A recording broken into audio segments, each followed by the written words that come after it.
odds with the way that you have portrayed this. You fired back in a tweet saying that you hope that she runs again in 2020. Why? Oh, I hope Hillary runs. Is she going to run? I hope.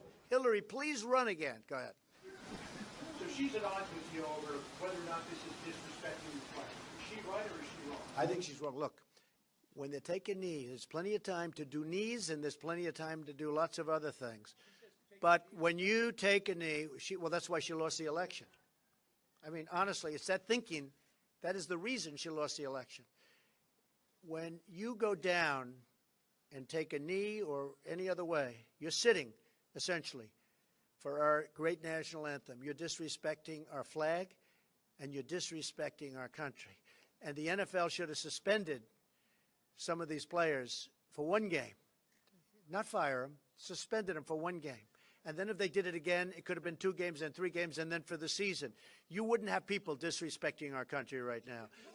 And if Hillary Clinton actually made the statement that in a form sitting down during the playing of our great national anthem is not disrespectful, then I fully understand why she didn't win. I know. I mean, look, there are a lot of reasons she didn't win, including the fact that she was not good at what she did. But I will tell you, that is something that I had just heard about, and I think that her statement in itself is very disrespectful to our country.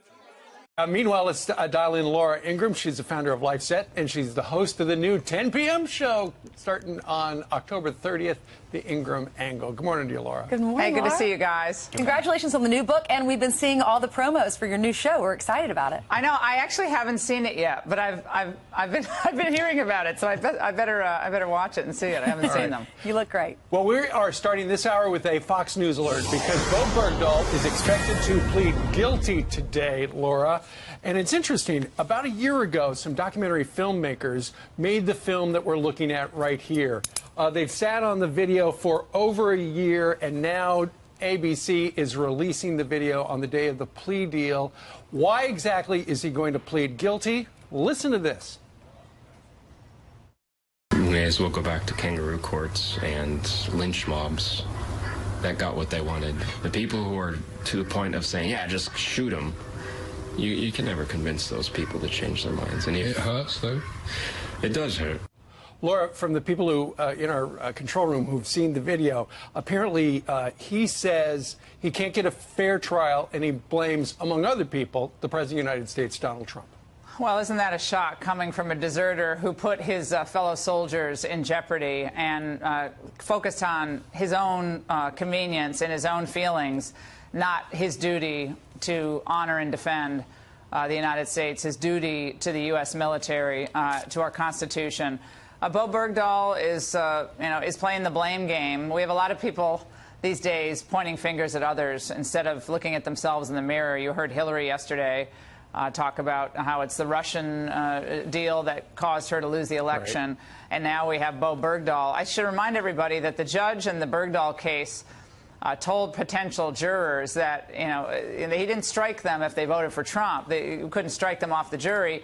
However, he did say, we're going to ask you about social media posting about Donald Trump and so forth. So Bergdahl's a deserter. He's a traitor to his country, and he's blaming the president. Okay, fine. I think we know. I think we know what time it is here, and it's ridiculous. It's Monday, absolutely. Yeah. At noon today, the president will be sitting down with the majority leader, Mitch McConnell. Plenty to discuss for them. This, as last week, of course, the president signs executive actions on Obamacare as well as decertifying the Iran deal. Democrats don't like that. They're suddenly now threatening to shut down the government, but want to blame Republicans for it.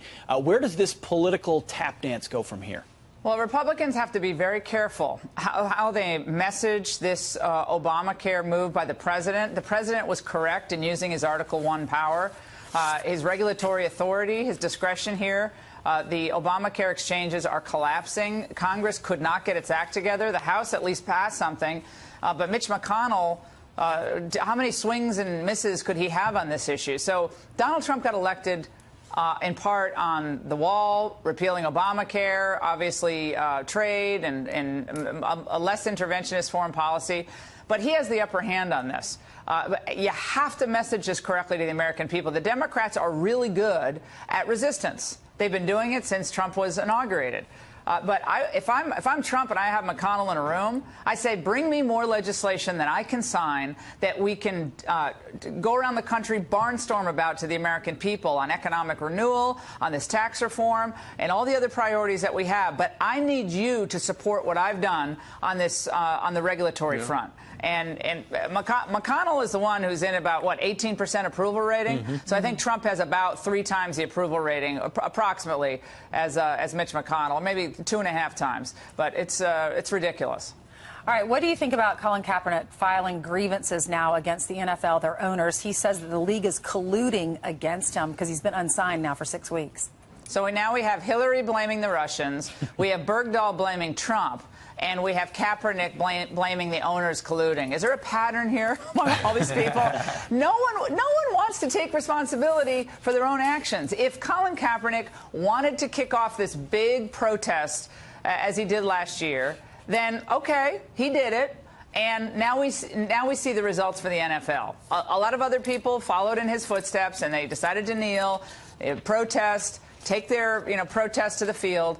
And it didn't work out well for them. Right. If he wants to protest, God bless him, go ahead and protest on his own time. He hasn't been selected, and everyone I know who's a bigger expert on football than I am, he's not one of the top players in the team, on the league, number one, and he's a disruption to the league. It's been a disaster for the NFL, this protest mentality. Play the game, play it as best you can, and merit should be the ultimate, king, linchpin here, not anything else. But I mean, again, they're all blaming other people. You're responsible for your own actions. Right. And this is a grievance. It's not a lawsuit per se. But, Laura, you're a lawyer. Yeah. Can't companies hire anybody they want to for whatever reason they want to? Yeah, there's no, I mean, again, if we had a legal system that was serious about dismissing frivolous lawsuits, this one would clearly be dismissed. And I would slap sanctions on his attorney if I were the judge. Mark Geragos?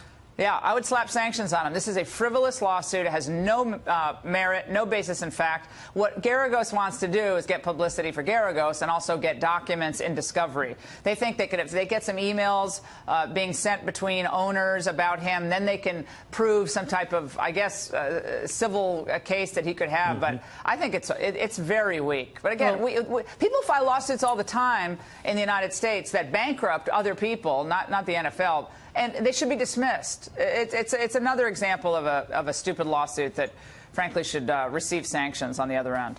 Well, Laura, this just in, Colin Kaepernick has a supporter. Hillary Clinton at the London Literature Festival decided to chime in on whether we should stand or kneel for the national anthem. Take a listen to what she said. So you have to resist what are very clear, what we call dog whistles to that base. That's what the black athletes kneeling was about. That was not against our anthem or our flag. That was actually, kneeling is a reverent position. It was to demonstrate in a peaceful way against racism and injustice in our criminal system. I think it would be a grave error for Democrats to recede from those fights. And so therefore we have to stand up, fight back, resist. Isn't this where our politics are today, Laura? One says stand, the other says kneel? Stand up, fight back, resist. Hillary Clinton proving once again why she was not fit for the presidency. She is always, if there's a choice, she'll always go on the wrong side of an issue. Maybe if this had nothing to do with Trump, she would say something different. But that clip demonstrates once again why it's not the Russians, it's not Jim Comey, it's not Donald Trump being a celebrity that defeated her last November. Hillary defeated herself. She cannot deviate from identity politics. She has no solutions for economic prosperity for this country. Her foreign policy ideas were way off the mark. And she wanted open borders. She wanted to continue the Trans-Pacific Partnership. All the stuff that Hillary Clinton was for, the voters rejected. And she keeps proving it. Every day she's out there, she makes me more glad that we elected Donald J. Trump. I can tell you that right now. Laura, speaking of losing, Jimmy Kimmel was interviewed, and he said he doesn't care about losing the Republican base. Listen to this. It's a bit of a risk that you're taking talking about that stuff. You might lose the audience. Like 3 years ago, I was equally liked by Republicans and Democrats, and then Republican numbers went way down, like 30% or whatever. And, you know, as a talk show host, that's not ideal, but I would do it again in a heartbeat. So you don't mind if Republicans turn off your show? I wouldn't say I don't mind. I mean, I love for everyone. I want everyone with a television to watch the show. But if they're so turned off by my opinion on health care and gun violence, then I don't know. I probably won't want to have a conversation with them anyway. Good riddance? Well, not good riddance, but riddance. Does not regret getting political. Yeah. Yeah, that was a real probing interview. Look, he, by all accounts, people I know who know him say he's a great guy. And I know a lot of people who are really close friends with his, and they really like him. I think, Jimmy, you're making a huge mistake. Politics and comedy, yeah, they do intersect every now and then. But when people tune in general, at the end of the day, and the late night shows, they want to laugh. They don't want to feel like they're under attack. They don't want to feel like the guy they voted for you think is just a horrible, awful, rotten person. It doesn't work. Ask Oprah how it worked for her after 2008 when she made such a big stand for Obama. She kind of retreated, I think smartly, from injecting politics in her show. So he says he doesn't care, and he said he probably doesn't have anything to say to them anyway, the Trump voters. If I were Kimmel, I'd want to appeal to all people in the audience. If I'm Jimmy Fallon, I'm happy.